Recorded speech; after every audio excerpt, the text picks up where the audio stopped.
Shalom dan salam sejahtera untuk kita semua.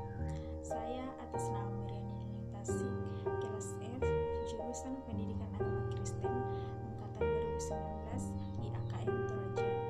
Saya akan membawakan materi mengenai perkembangan psikologi remaja untuk memenuhi salah satu tugas mata kuliah saya, yaitu mata kuliah psikologi perkembangan.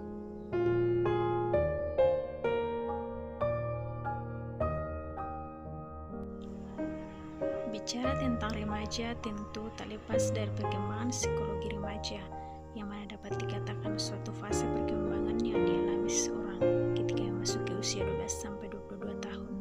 Pada fase perkembangan psikologi remaja, anak harus mampu meninggalkan. Kemudian, siapa remaja itu? Masa remaja adalah peralihan dari masa anak ke masa dewasa yang mengalami perkembangan semua aspek atau fungsi untuk memasuki masa dewasa.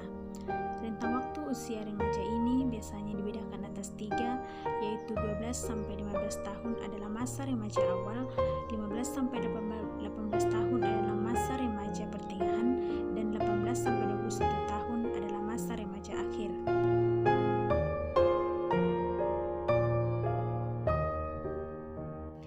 Ciri-ciri atau karakteristik psikologi remaja. Perkembangan fisik psikologi remaja. Fase remaja adalah periode kehidupan manusia yang sangat strategis, penting, dan berdampak luas bagi perkembangan berikutnya. Pada masa remaja awal, pertumbuhan fisiknya sangat pesat, tetapi tidak proporsional, misalnya pada hidung, tangan, dan kaki.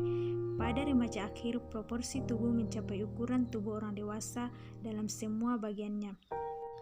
Berkaitan dengan perkembangan fisik, perkembangan terpenting adalah aspek seksualitas ini dapat dipilih menjadi 2 bagian, yakni yang pertama, ciri-ciri seks primer. Perkembangan psikologi remaja pria mengalami pertumbuhan pesat pada organ testis, pembuluh yang memproduksi sperma dan kelenjar prostat. Kematangan organ-organ seksualitas ini memungkinkan remaja pria sekitar usia 14-18 tahun mengalami mimpi basah atau keluar sperma.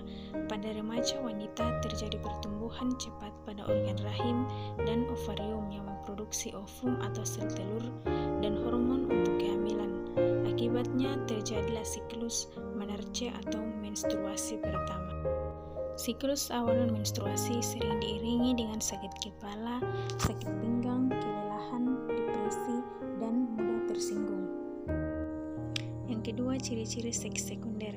Perkembangan psikologi remaja pada seksualitas sekunder adalah pertumbuhan yang melengkapi kematangan individu sehingga tampak sebagai lelaki atau perempuan. Remaja pria mengalami pertumbuhan bulu-bulu pada kumis, jambang, janggut, tangan, kaki, ketiak, dan kelaminnya. Pada pria telah tumbuh jakun dan suara remaja pria berubah menjadi parau dan rendah. Kulit berubah menjadi kasar. Pada remaja wanita juga mengalami pertumbuhan bulu-bulu secara lebih terbatas, yakni pada ketiak dan kelamin. Pertumbuhan juga terjadi pada kelenjar yang bakal memproduksi air susu di buah dada, serta pertumbuhan pada pinggul sehingga menjadi wanita dewasa secara proporsional. Bagian B, perkembangan kognitif psikologi remaja. Pertumbuhan otak mencapai kesempurnaan pada usia 12-20 tahun secara fungsional. Perkembangan kognitif atau kemampuan berpikir remaja dapat digambarkan sebagai berikut, yaitu yang pertama, secara intelektual, remaja mulai dapat berpikir logis tentang gagasan abstrak. Kedua, berfungsinya kegiatan kognitif tingkat tinggi, yaitu membuat rencana, strategi, membuat keputusan-keputusan, serta memecahkan masalah. Yang ketiga, sudah mampu menggunakan abstraksi-abstraksi, membedakan yang konkret dengan yang abstrak. Yang keempat, munculnya kemampuan nalar secara ilmiah, belajar menguji hipotesis. Kelima, memikirkan masa depan, perencanaan, dan mengeksplorasi alternatif untuk mencapai psikologi remaja. Keenam, mulai menyadari proses berpikir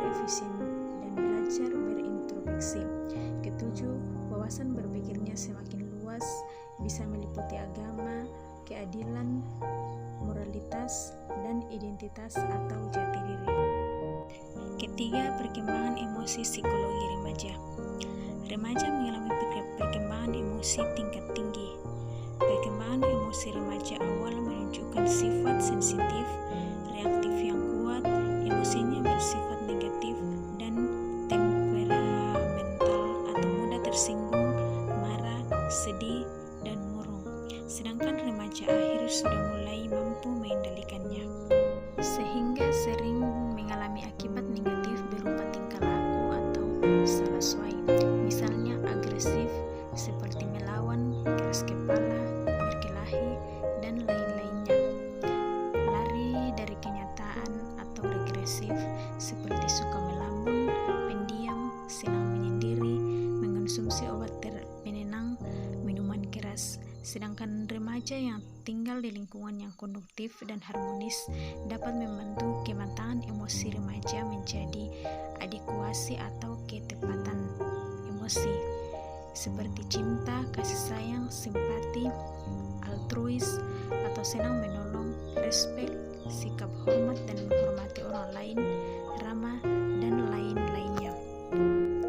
Juga bisa mengendalikan emosi seperti tidak mudah tersinggung, tidak agresif, wajar, optimistik, tidak meledak-ledak, menghadapi masalah atau kegagalan secara sehat dan bijak. Bagian D, perkembangan moral psikologi remaja.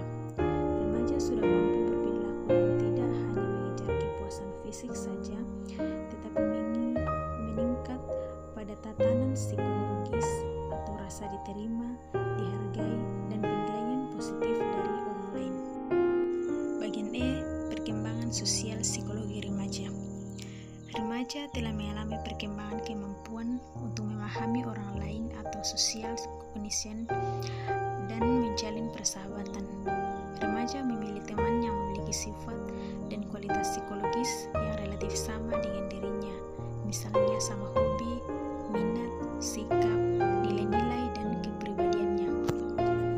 Perkembangan sikap yang cukup rawan pada remaja adalah sikap conformity, yaitu kecenderungan untuk menyerah dan mengikuti bagaimana teman sebayanya berbuat, misalnya dalam hal berpendapat, pikiran, nilai-nilai, gaya hidup, kebiasaan, kegemaran, keinginan, dan lain-lainnya.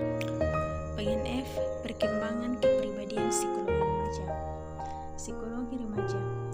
Isu sentral pada remaja adalah masa berkembangnya identitas diri atau jati diri yang bakal menjadi dasar bagi masa dewasa. Remaja mulai sibuk dan heboh dengan problem siapa saya atau who am I. Terkait dengan hal tersebut, remaja juga risau mencari idola-idola dalam hidupnya yang dijadikan tokoh panutan dan kebanggaan. Faktor-faktor penting dalam perkembangan integritas pribadi remaja atau psikologi remaja adalah: pertama, pertumbuhan fisik semakin dewasa membawa konsekuensi untuk berperilaku dewasa pula. Kedua, kematangan seksual berimplikasi kepada dorongan dan emosi-emosi baru. Ketiga, munculnya kesadaran terhadap diri dan mengevaluasi kembali obsesi dan cita-citanya. Keempat, kebutuhan interaksi dan persahabatan lebih luas dengan teman sejenis dan lawan jenis. Kelima, munculnya konflik-konflik sebagai akibat masa transisi dari masa anak menuju dewasa. Remaja akhir sudah mulai dapat memahami, mengarahkan, dan mengembangkan atau memelihara identitas diri. Tindakan antisipasi remaja akhir adalah: pertama, berusaha bersikap hati-hati dalam berperilaku dan menyikapi kelebihan dirinya. Kedua, mengkaji tujuan dan keputusan untuk menjadi model manusia yang diidamkan. Berikutnya, perkembangan kesadaran beragama. Iman dan hati adalah penentu perilaku dan perbuatan seseorang. Bagaimana perkembangan spiritual ini terjadi pada psikologi remaja? Sesuai dengan perkembangannya, kemampuan kritis psikologi remaja hingga menyoroti nilai-nilai agama dengan cermat. Mereka mulai membawa nilai-nilai agama ke dalam juga mengamati secara kritis kebincangan-kebincangan di masyarakat yang gaya hidupnya kurang memedulikan nilai agama, bersifat munafik, tidak jujur, dan perilaku moral lainnya. Demikianlah materi perkembangan psikologi remaja yang saya bawakan. Semoga dapat bermanfaat. Sekian dan terima kasih.